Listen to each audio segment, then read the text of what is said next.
S24 चॅनलमध्ये सगळ्यांचं स्वागत आहे। गडचिरोली जिल्ह्यातील कुरखेडा येथे समस्त आदिवासी समाज संघटनेच्या वतीने भव्य उल गुलाल व तीव्र निषेध मोर्चा काढण्यात आला। कुरखेडा, आरमोरी, देसाईगंज, पोरची आणि धानोरा तालुक्यातील आदिवासी बांधव मोठ्या संख्येने या मोर्चात सहभागी झाले होते। काँग्रेस पक्षाचे आमदार रामदास मसराम आणि गडचिरोली जिल्हा काँग्रेसचे माजी अध्यक्ष महेंद्र ब्राह्मणवाडे यांच्या नेतृत्वाखाली हा मोर्चा पार पडला। आदिवासी समाजाची अस्मिता, ओळख, हक्क आणि संविधानिक अधिकारांचे संरक्षण करणे तसेच समाजाच्या विविध प्रलंबित मागण्याकडे शासनाचे लक्ष वेधणे हा या मोर्चाचा मुख्य उद्देश होता। आंदोलनादरम्यान आदिवासी समाजाच्या विविध प्रश्नांवर तातडीने निर्णय घेण्याची मागणी करण्यात आली। तसेच न्याय हक्कासाठी एकजुटीने संघर्ष करण्याचा निर्धार आंदोलकांनी व्यक्त केला।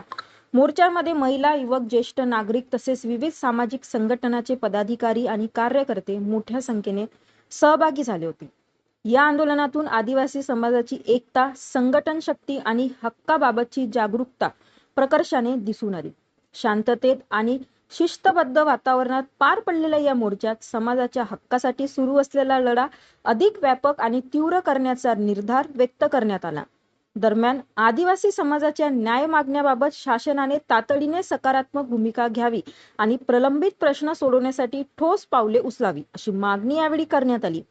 या अभूतपूर्व मोर्चामुळे आदिवासी समाजाच्या प्रश्नाकडे शासनाचे लक्ष वेधले गेले असून पुढील निर्णयाकडे सर्वांचे लक्ष लागले आहे। अशाच अपडेटसाठी बघत राहा उमेश 24 चॅनल।